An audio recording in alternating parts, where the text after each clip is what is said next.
Praise the Lord. Hallelujah. இந்த காலை வேளையில் உங்கள் யாவரையும் இயேசு கிறிஸ்து நாமத்தில் வாழ்த்துகிறேன். கர்த்தருடைய கிருபை என்றென்றைக்கும் உள்ளது. இந்த காலை வேளையிலே கர்த்தர் உங்கள் மேல் கிருபையா இருக்கிறார். அவருடைய வார்த்தை உங்கள் வாழ்க்கையை புதிதாய் மாற்றுகிறது.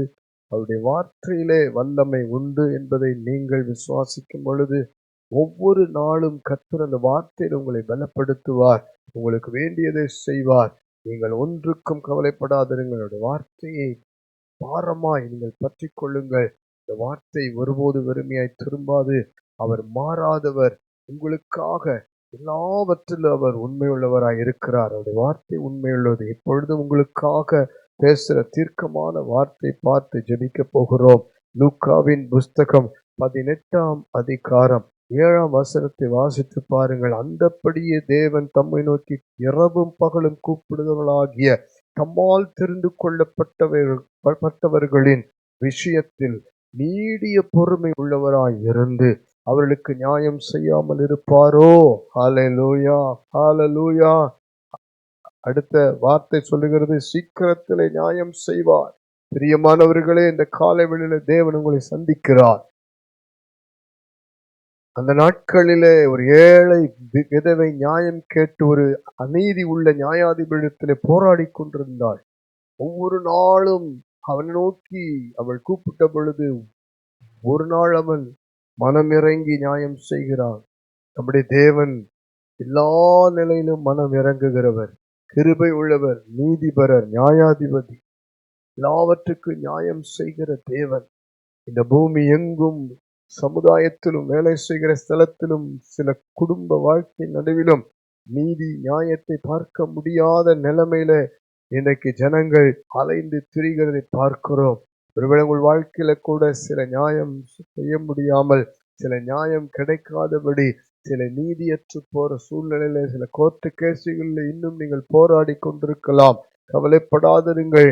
உங்களை குறித்து ஆண்டவர் சொல்லுகிறார், நீங்கள் தேவனால் தெரிந்து கொள்ளப்பட்டவர்கள். ஹல்லேலூயா.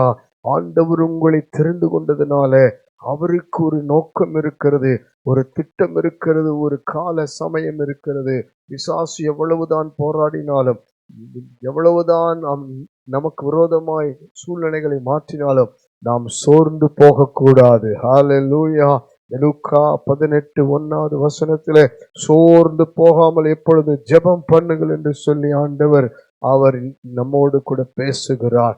சோர்ந்து போகிற நிலைமை வரும். காரியங்கள் தடை, பிரச்சனைகள் அதிகம், கடன் பாரம் இன்னும் மாறவில்லை, எந்த வழியும் இல்லை, வேலை கிடைக்கவில்லை, இன்னும் பிள்ளைகளுக்கு ஏற்ற துணை வரவில்லை, இன்னும் குழந்தை பாக்கியம் இல்லை, இன்னும் பிரச்சனைகளுக்கு முடிவு இல்லை.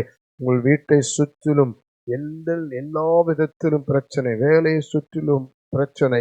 இப்படி எது இருந்தாலும், வியாதி, பலவீனம், பிசாசின் போராட்டம் என்று போராடி கொண்டிருந்தாலும் கவலைப்படாதிருங்கள். உங்களுக்கு நியாயம் செய்ய, விடுதலை கொடுக்க ஒருவர் பார்த்து கொண்டிருக்கிறார். நீங்கள் கூப்பிடுவதை நிறுத்திவிடாதிருங்கள். ஜெபிப்பதை நிறுத்திவிடாதிருங்கள். கர்த்தர் மேல விசுவாசமாய் நம்பிக்கையாய் இருப்பதை நிறுத்திவிடாதிருங்கள். கர்த்தருக்கு உண்மையாய் இருப்பதை நிறுத்திவிடாதிருங்கள். கர்த்தருக்கு செய்கிற ஊழியத்தை நிறுத்திவிடாதிருங்கள். கர்த்தர் இப்பொழுது உங்களை சந்திக்கிறார். உங்கள் பிள்ளைகள் தூரத்தில் இருந்தாலும் சந்திப்பார். உங்கள் காரியம் எவ்வளவு மோசமா இருந்தாலும் கர்த்தர் சந்திப்பார். எந்த விதத்திலும் விடுதலையாக முடியாத சூழ்நிலை இருந்தாலும் கர்த்தர் இறங்கி விடுவிப்பார். ஜெபிக்கலாமா? அன்பின் பரலோக பிதாவே, இந்த கால வேளையில ஒவ்வொருவருடைய வாழ்க்கையில நியாயம் செய்கிறவராய், நீதி செய்கிறவராய் வெளிப்படுகிற தயவுக்காக உம்மை துதிக்கிறோம், சோத்தரிக்கிறோம். கர்த்தாவே, ஒவ்வொருவருடைய வாழ்க்கையில எந்தெந்த விதத்துல பாதிக்கப்பட்டு மனக்கலங்கி சோர்ந்து இருக்கிறார்களோ, இந்த வியாதி சுகமாகவில்லையே, இன்னும் ஆண்டவரே ஆசீர்வாதம் வரவில்லையே, இன்னும் தடை மாறவில்லையே, இன்னும் நீதி கிடைக்கவில்லையே, நியாயம் கிடைக்கவில்லையே என்று போர் செய்து கொண்டிருக்கிற எல்லா பாரங்கள், எல்லா மனவேதனைகள், எல்லாவித துக்கங்களை மாற்றி ஆண்டவரே உம்மாலே தெரிந்து கொள்ளப்பட்ட ஜனமாய் இருக்கிறபடினால் இப்ப ஜெபிக்கிற அத்தனை வாழ்க்கை, குடும்பம், பிள்ளைகள், சம்பாத்தியங்களிலே ஒரு அற்புதம் செய்யும். கோர்ட்டு கேசுகளிலே நியாயம் செய்யும். நிச்சயமாய் ஒரு சாட்சியாய் நீர் கொண்டு வர போகிறீர். சோர்ந்து போகாமல் நாங்கள் தொடர்ந்து ஜெபிக்க ஆவியானவர் எங்களை பலப்படுத்தும். உம்முடைய வார்த்தைகள் எங்களை தேற்றட்டும், காயம் கட்டட்டும். நாங்கள் சோர்ந்து விடாதபடிக்கு தேவன் எங்களை பலப்படுத்துகிற வல்லமையை இப்பொழுது ஒவ்வொருவருக்குள்ளும் அனுப்புகிறதற்காய் நன்றி. இயேசுவின் நாமத்தில் ஜெபிக்கிறோம். இன்று முதல் நியாயத்தை நாங்கள் பார்த்து, நீதியை பார்த்து உம்மை மகிமைப்படுத்த போகிறோம். சீக்கிரத்தில் நியாயம் செய்ய போகிறீர்.